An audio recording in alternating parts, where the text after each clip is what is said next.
And now for a presentation brought to you by this bumbling fool. When it comes to Goosebumps titles, I feel like they're a burnt piece of popcorn. A very small piece, because actually it's broken.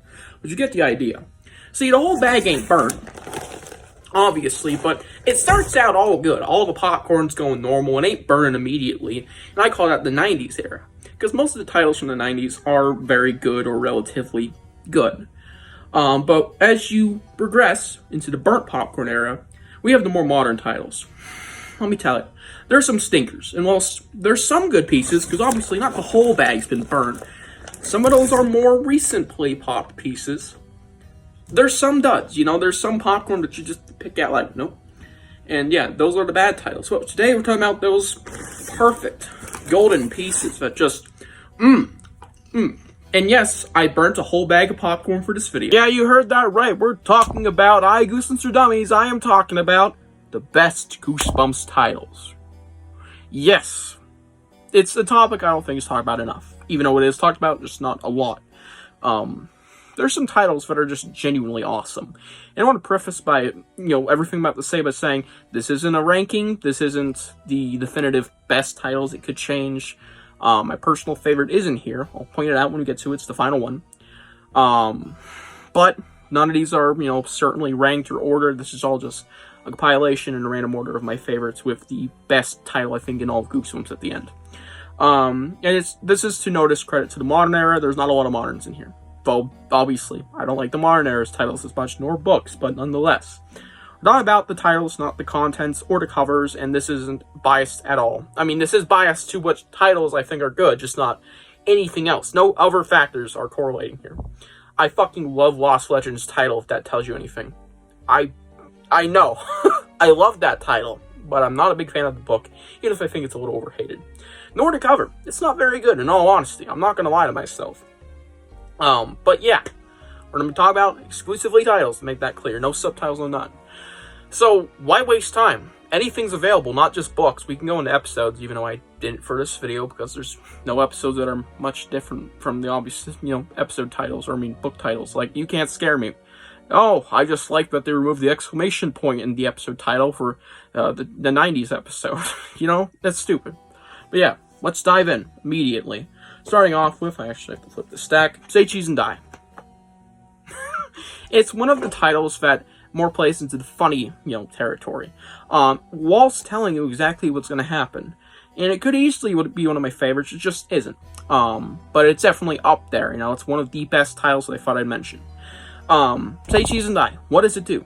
Say Cheese and Die tells you it's about photography, it's about a camera, and something evil's going to happen in a story. It's clearly malicious. Whatever's going to happen, whatever's causing these malicious things, and whatever's going to happen is not good. It tells you straight up, and it's great. It's a great title, it's catchy, it's stupid, but in a good way, and it just hits the marks. It's a Goosebumps title, it's very good. It rolls out that red carpet for the rest of the series as well, being one of the earlier books and one of the stupidest titles in this franchise, in all honesty, but in a good way, because I like stupid, as long as it's good stupid, not brain rot or modern SpongeBob. Next up, Be Afraid, Be Very Afraid. I'm already sounding like I'm biased to the stories, but I'll admit I'm not the biggest fan of it anymore. Still a big fan of the book, though. Be Afraid, Be Very Afraid. It takes a Scariest Book Ever approach, but does it way better. Now, I don't think Scariest Book Ever's title is bad at all. I think it makes sense. It's completely valid to call a story that. Just, he could have called the thing in the story something different, so we could have had a less bold, why the fuck is this called that when it's not going to be the Scariest Book Ever? It's a very bold claim. Be Afraid, Be Very Afraid. It's a fine enough claim. It's going to be a very scary book. And probably for kids, yeah, I would probably have been scared. There's some disturbing imagery in there. There's fucking dragons. Clearly, yeah. Huge spoiler, I know. There's fucking dragons. It's a great title. It tells you exactly that this book is going to be scary. And without being too bold and also making complete sense, because there's a thing in the book, a card game, called Be Afraid, Be Very Afraid. So yeah. Next up. A GYG book. I tried to throw one from every 90 series minus Tales because I couldn't pick in here, and I landed on Twisted Tale of Tiki Island. Yeah, I know. I love the cover art, but we're talking about the title here. let me tell you, this title hits all the marks in the right way. It's catchy. This is one of those things I also factor in. The Twisted Tale of Tiki Island. There's 3 T's in there. Twisted Tale Tiki. But where is it? Tiki Island.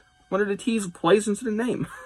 It tells you exactly what's going on. It's going to be a crazy ride happening on this place called Tiki Island, or around it, maybe in the waters, because it's an island. It gives you an idea.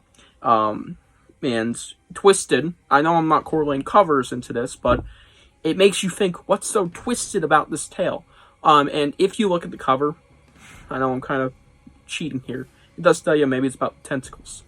But it's about a lot of things. I mean, it is a GYG. It's going to be a twisted, path. It's not going to make much sense. Yeah. It works amazing. It tells you it's a GYG of the twisted part. And it's just a catchy title. The Twisted Tale Tiki Island, with one of the most, easy settings to understand. An island. Next up, we have another OG series book. Scarecrow Walks at Midnight. Again, this tells you exactly what you're going to expect from this book, and it does it great. The Scarecrow Walks at Midnight is bold, and it catches your attention immediately, and makes you want to find out why the Scarecrow walks at midnight. And let alone, what is it saying? The Scarecrow, imagine a Scarecrow, is walking at fucking midnight. Why? It's a great image, Scarecrow's walking at midnight in pitch darkness, the mid of night. I mean, I gotta find out why. It's scary. And the book is scary. Yeah, it's got a great title. Scarecrow Walks at Midnight. Absolutely love that title. It's perfect, especially for the story that is, behind that title. Next up, we actually have a triple header. I'm not even kidding. We have a triple header story in here. Not the book. One of the stories in the book. And it is actually Teenage Sponge Boys from Outer Space. I love that title. It is one of those titles that doesn't really have much substance, like the others, because obviously you can dissect and go, Scarecrow Walks Midnight. It's going to be Scarecrow Walking Midnight. This one's just like, it's Teenage Sponge Boys from Outer Space, so it's just telling you aliens. But it's so descriptive and stupid, and that's why I love it. It tells you a lot without really telling you what the story's about. Teenage Sponge Boys. Why are they teenage? They're spongy, and they're boys. It gives you a whole idea. It would be like lanky SpongeBob kids. And they're from outer space. So they're aliens. So it just tells you a lot there alone. So it's like, okay, that's a very, very descriptive title without being too long or too bland or dull or too explosive and assuming. No, it's great. It's just stupid, and it sounds like an old horror movie, which is a trope that Goosebumps does a lot. It's good. It's a fucking great title. It tells you everything you need to know. Minus, obviously, setting, but then again, who cares? It's a short story. This next title. Now, I try to avoid sequels, because obviously a lot of Goosebumps sequels are either again, or two, or completely new titles like Creep from the Deep. This one doesn't, and it works perfectly because it's actually a modern sequel to a 90s story. You guessed it, probably. Creature Teacher, The Final Exam. Let me tell you, I'm going to make a weird comparison, but Dumb and Dumber 2. Now, this is my all-time favorite movie title. I'm not even kidding. I love it. And I like the movie a lot. But the title is fucking genius, because it makes perfect sense that it's called Dumb and Dumber 2. But instead of the number 2, it's just the word 2. It's so dumb. And this title also does something like that, although not dumb. It makes complete sense. Creature Teacher, 90s story. Modern kids won't know what it is. But their parents will be like, oh, I remember the original one. This is a sequel, kiddo. Oh, it's the final exam, mama. Holy shit. Yeah. Creature Teacher, The Final Exam works so well because it doesn't say 2. It doesn't tell you it's not a franchise. But whilst making sense to a new audience instead of saying 2, like, I want to read 1. It doesn't even have anything to do with 1 besides Miss Ma, isn't it? You know what I'm saying? And it's just a perfect way to do it with another school theming. We already have Creature Teacher, so let's do Final Exam. In other words, it complements the original title. I love this title, and the book is great, too. So that's an added plus. Really like that title. It works very well for the story. And now, for the final one today, my actual favorite title of all time, and it incorporates everything into one. The Beast from the East. It's stupid, it's very catchy, like Twisted Tale Tiki Island, and it tells you exactly what's going down. There's going to be a beast, and he's from the East. It's catchy, The Beast from the East. There's even a song about it, and I love that song. It's not even popular, it's by Redeads. I don't really know who they are, but shout to you. It doesn't make much sense, but Obviously, you can get an idea. It's Beast from the East. And of course, it's a cover art, but we're not talking about the covers. Yeah, The Beast from the East is my all-time favorite Goosebumps title. Not book, not by a long shot. It might make top 60. But definitely not, my favorite book. But my favorite title, for now at least, is Beast from the East. I absolutely love it in every way. Hope you guys enjoyed this little video about the best Goosebumps titles, and I plan to make one about the worst someday, probably in the coming months. Also, tell me your favorite titles down below. And I'll see you guys in the next one. Bye.